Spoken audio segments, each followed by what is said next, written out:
일본 정부를 대표해서 취임식에 참석하는 하야시 외무성 장관은 기시다 총리의 친서를 새 대통령에게 직접 전달할 것으로 보입니다.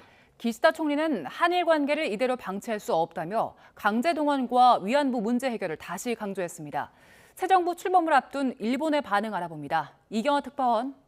네, 도쿄입니다. 네, 하야시 외무성 장관 한국에 도착했는데요. 박진 외교부 장관 후보자와 먼저 만난다고요? 네, 그렇습니다. 박진 후보자가 정식 취임한 것은 아니기 때문에 공식 회담은 아닙니다. 하지만 한국 새 정부와 일본 정부 간 고위급 인사의 첫 만남이라고 할 수 있습니다. 하야시 외무성 장관은 오늘 박진 후보자와 만난 뒤 내일 취임식 참석 후 새 대통령과도 만나는 것을 조율하고 있습니다. 오늘 오전 출국 기자회견에서 하야시 장관은 기시다 총리의 친서를 가지고 간다고 밝혔습니다. 지난달 윤 당선인이 일본을 방문한 한일 정책 협의단을 통해서 한일 관계 개선 의지를 담은 친서를 전한 데 대한 답장 성격으로 보입니다. 하야시 장관은 양국 관계를 건전한 관계로 되돌리기 위해 일본의 일관된 입장을 바탕으로 한국 새 정부와 긴밀히 의사소통을 해나갈 것이라고 말했습니다. 외무성 장관으로는 4년 만에 한국에 온 하야시 장관은 1박 2일간의 일정을 마치고 내일 밤 일본으로 돌아옵니다. 기시다 총리가 오늘 과거사 문제 해결을 다시 강조했습니다. 지난달 일본을 방문한 한일 정책협의단과의 논의를 바탕으로 대응하겠다고 말했는데 앞으로 어떻게 전개될까요?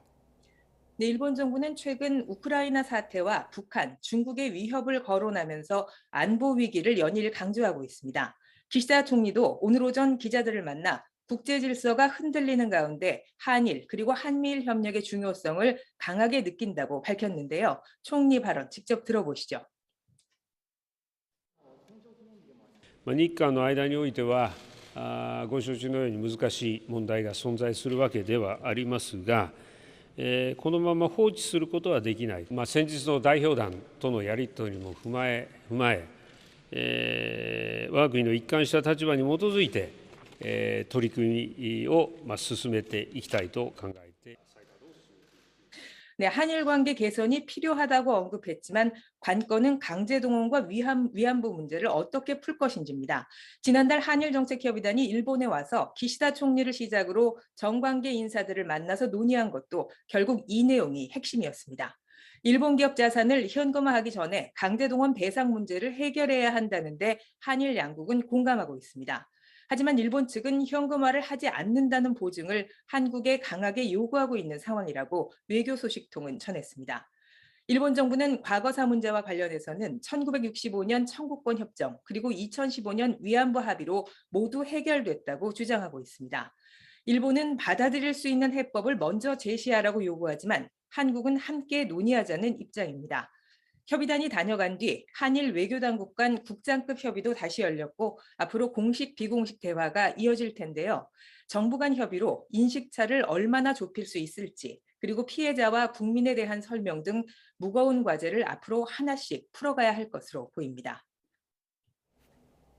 이번 취임식에 일본 인사들이 대규모로 한국을 찾을 예정인데요. 누가 참석합니까? 네, 현직 일본 총리가 한국 대통령 취임식에 참석한 것은 지난 2008년 이명박 대통령 당시가 마지막이었습니다. 당초 이번에 기시다 총리가 참석할 가능성도 제기됐지만 결국 하야시 외무성 장관이 오게 됐는데요. 한국 새 정부의 한일 관계 개선 의지가 어느 정도인지 엄밀히 살펴봐야 한다는 목소리가 집권 자민당 안팎에서 나왔기 때문입니다.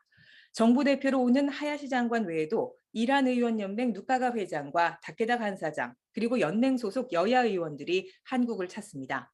누카가 회장은 취임식 참석과 오는 11일 새 대통령과의 면담을 총리에게 보고했습니다.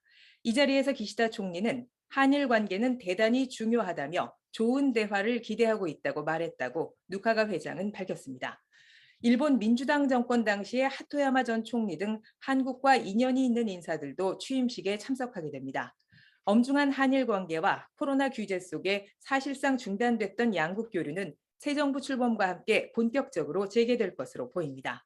지금까지 도쿄에서 YTN 이경화입니다.